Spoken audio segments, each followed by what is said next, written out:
Compass সিরিয়ালের আমরা আগামী পর্বে দেখতে পারবো অখিলেশ অভিজ্ঞান দত্তকে বলেন, এটা আপনি কি করলেন অভিজ্ঞান বাবু? কম্পাসকে ফাঁসানোর জন্য আমার ছেলের জীবন নিয়ে আপনি খেলা করলেন। আমার ছেলে মৃত্যুর সঙ্গে পাঞ্জা লড়ছে।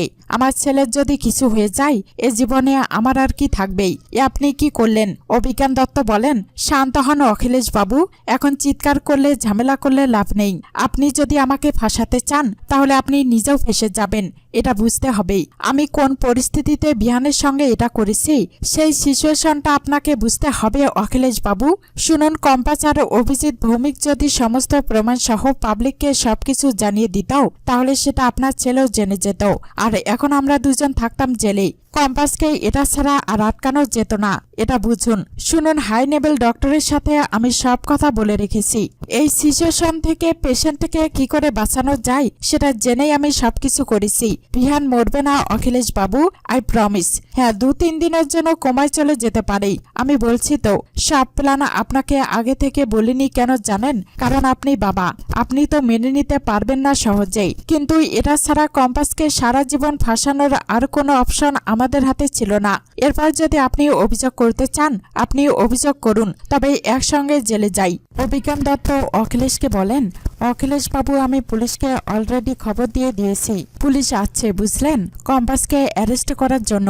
অখিলেশ বলেন, মানে কোন স্বার্থে? অভিজ্ঞান দত্ত বলেন, বলছি আপনি তার আগে আপনাদের কলেজে গিয়ে বিহানকে রেস্কিউ করুন। অখিলেশ বলেন, মানে এ আপনি কি বলছেন? বিহানের কি হয়েছে?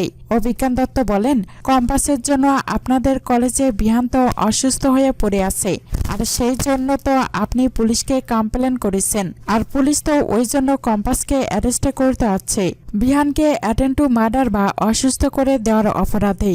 অখিলেশ বলেন, আপনি কি বলছেন? আমি কিচ্ছু বুঝতে পারছি না অভিজ্ঞান বাবু। আরে কি হয়েছে আমার ছেলের? আপনি পরিষ্কার করে বলুন, এভাবে হিয়ালি করবেন না। অভিজ্ঞান দত্ত বলেন, আরে বাবা, পরে সব বুঝতে পারবেন। দেখুন, আপনাকে আগে বললে তো শুনতেন না, তাই আমাকেই সবকিছু করতে হলো।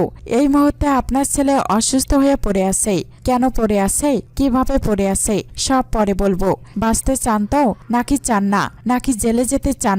যদি বাঁচতে চান তাহলে আমার উপর সবটা ছাড়ুন। তাড়াতাড়ি কলেজে গিয়ে বিহানকে নিয়ে হসপিটালে অ্যাডমিট করুন। আমি পুলিশকে বলে রেখেছি।